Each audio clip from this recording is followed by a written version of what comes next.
Je suis écœurée, parce que on n'a même pas pu parler. Pour pouvoir prononcer 2 mots, il faut se fâcher, et si on se fâche, c'est j'arrête tout, on sort. Voilà. Et on en parle après. On en parlera. Donc, non, alors moi ça me va pas. Moi ça me convient pas. Voilà.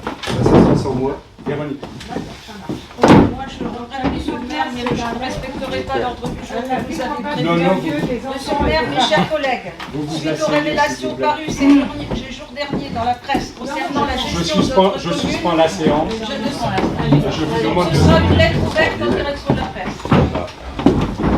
Je suspends la séance. Je vous transmets ma démission. Moi, je m'attendais à ce que le conseil se déroule de manière traditionnelle pour commencer. Hein. On fait l'appel et puis ensuite on valide le PV de la séance précédente. Mais après, je me suis dit, chez moi, j'ai réfléchi, si j'étais là, si j'étais à cette place-là, je ne pourrais pas m'empêcher de commencer le conseil municipal pour dire aux gens, il faut qu'on se parle. Parce qu'il y a des choses tellement graves qui sont sorties dans la presse depuis quelques jours que j'ai besoin de m'expliquer, j'ai besoin de vous dire. Alors, bon, moi, je sais ce que j'attendais. Non, c'est pas ce qui se passe. Un conseiller demande la parole pour lui dire ce qu'il a envie de dire, parce que c'est quand même lourd à porter pour les conseillers aussi.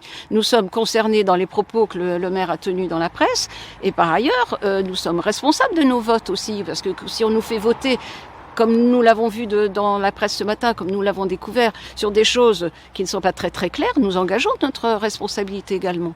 Donc ça, c'est pas possible. Et quand j'ai constaté qu'on empêchait mon collègue de parler, de s'exprimer, mais j'ai trouvé ça extrêmement choquant, quoi. De nos partenaires qui nous auraient obligés à faire des modifications.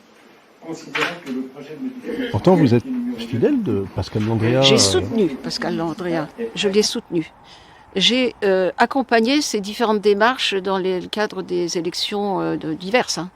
Mais à un moment donné, je ne sais pas ce qui s'est passé. Je n'ai pas compris, je ne suis pas la seule. Donc peut-être que ces échecs successifs ont changé sa façon de voir la vie. Hein, j'en sais rien. Toujours est-il que là, il s'est éloigné. Il est plus que, d'après ce que j'ai entendu dire, je ne sais pas si c'est vrai, 1 jour par semaine à la mairie, puisqu'il travaille presque à temps plein chez Distram, semble-t-il. Voilà, la mairie, c'est Pascal Landria et son épouse qui est DGA. Mais voilà, quoi, c'est pas normal quand même. C'est pas normal.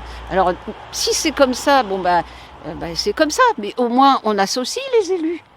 Je suis écœurée. Parce que on n'a même pas pu parler. Pour pouvoir prononcer 2 mots, il faut se fâcher. Et si on se fâche, c'est j'arrête tout, on sort. Il est 20h20. Je vous propose de clore notre séance officielle du conseil municipal. Et je demanderai donc aux agents de bien vouloir libérer la salle, en vous remerciant de votre participation, ainsi que la presse. Et puis nous allons continuer à travailler en réunion d'équipe.